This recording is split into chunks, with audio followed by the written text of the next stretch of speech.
पढ़ाई घर से हरिमा इंटरनेशनल स्कूल के साथ मैं संतोष श्रीवास्तव आप सभी को क्लास 7 चैप्टर 2 के बारे में बता रहा था।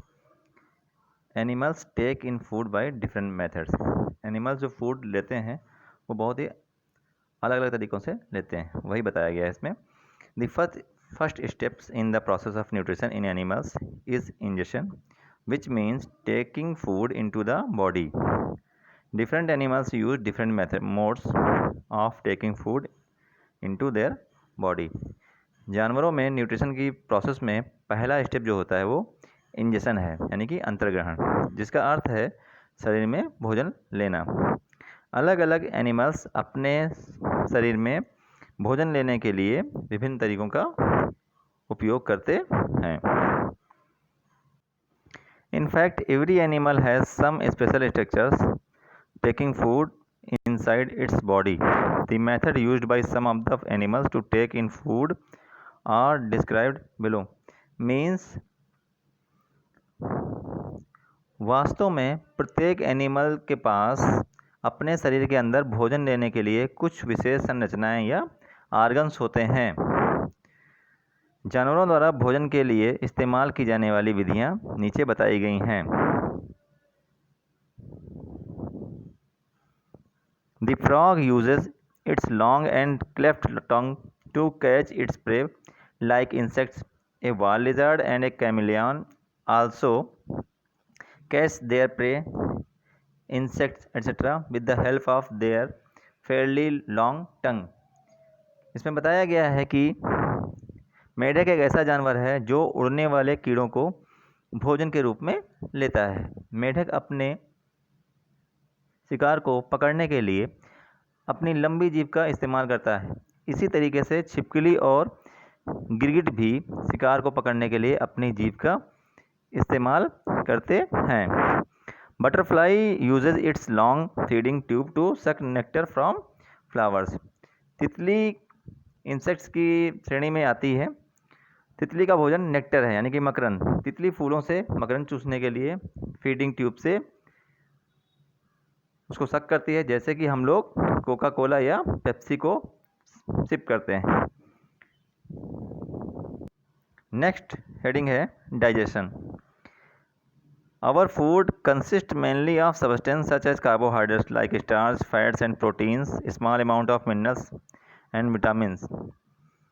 हमारे फूड में मुख्य रूप से कार्बोहाइड्रेट, फैट्स और प्रोटीन जैसे मटेरियल्स होते हैं, यानी कि पदार्थ होते हैं। Now starch, carbohydrate, fats and proteins are large insoluble substances which cannot pass through the walls of our intestine. Means carbohydrate, fats और प्रोटीन सभी बड़े इनसेल्यूबल मटेरियल्स हैं जो हमारी आंत की दीवारों से गुजर नहीं सकते हैं और इस तरह एब्जॉर्ब भी नहीं हो सकते हैं। इसलिए इससे पहले कि फूड हमारे द्वारा ऊर्जा प्राप्त करने या इसके लिए विभिन्न कार्यों के उपयोग किया जाए, इसे छोटे घुलनशील मटेरियल्स में ब्रेक कर दिया जाता है, तोड़ दिया जाता है, जो हमारे शरीर के द्वारा एब्जॉर्ब किया जा सके। The process in which the food containing large insoluble substance is broken down into small water soluble substance which can be absorbed by our body is called digestion. वह प्रक्रिया यानी कि वह प्रोसेस जिसमें बड़े अघुलनशील पदार्थ युक्त भोजन को छोटे पानी में घुलनशील पदार्थों में तोड़ दिया जाता है, ब्रेक कर दिया जाता है, जिसे हमारे शरीर द्वारा एब्जॉर्ब किया जाता है, डाइजेशन कहलाता है, यानी कि पाचन कहलाता है। सरल शब्दों में पाचन का अर्थ है ठोस भोजन का घुलना। We use both physical and chemical methods for digesting the large substance present in food. हम भोजन में मौजूद बड़े पदार्थों को डाइजेस्ट करने के लिए फिजिकल और केमिकल यानी कि भौतिक और रासायनिक दोनों तरीकों का उपयोग करते हैं। नेक्स्ट है alimentary canal, a long tube running from mouth to anus of a human being in which digestion and absorption of food takes place is called alimentary canal.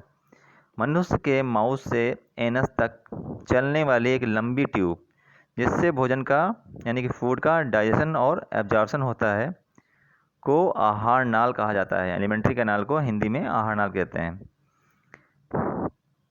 Elementary canal is also known as gut. Alimentary canal को हम आंत के रूप में भी जानते हैं। It is about 8 to 9 metres long in humans. मनुष्य में यह 8 से 9 मीटर लंबी होती है। The alimentary canal is a continuous canal which has many parts such as mouth, buccal cavity, esophagus, food pipe, stomach, small intestine, large intestine, rectum and anus.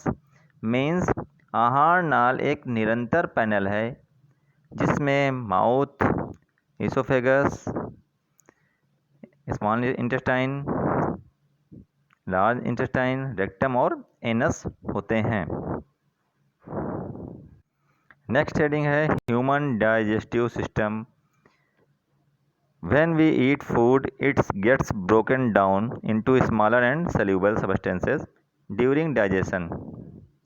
जब हम खाना खाते हैं तो यह डाइजेशन के दौरान छोटे और घुलनशील पदार्थों में टूट जाता है। The digested food is absorbed and utilised by our body. बचा हुआ भोजन हमारे शरीर द्वारा अवशोषित कर लिया जाता है, एब्जॉर्ब कर लिया जाता है और इसका उपयोग किया जाता है। The human digestive system consist of the alimentary canal and its associated glands. मानव पाचन तंत्र में आहार नाल और उससे जुड़ी ग्रंथियाँ होती हैं। सीक्वेंस में मानव पाचन तंत्र के विभिन्न अंग हैं जैसे mouth, oesophagus, stomach, small intestine, large intestine, rectum and anus. आज की क्लास में हम लोग इतना ही पढ़ेंगे। कल हम लोग माउथ के बारे में पढ़ेंगे। Thank you.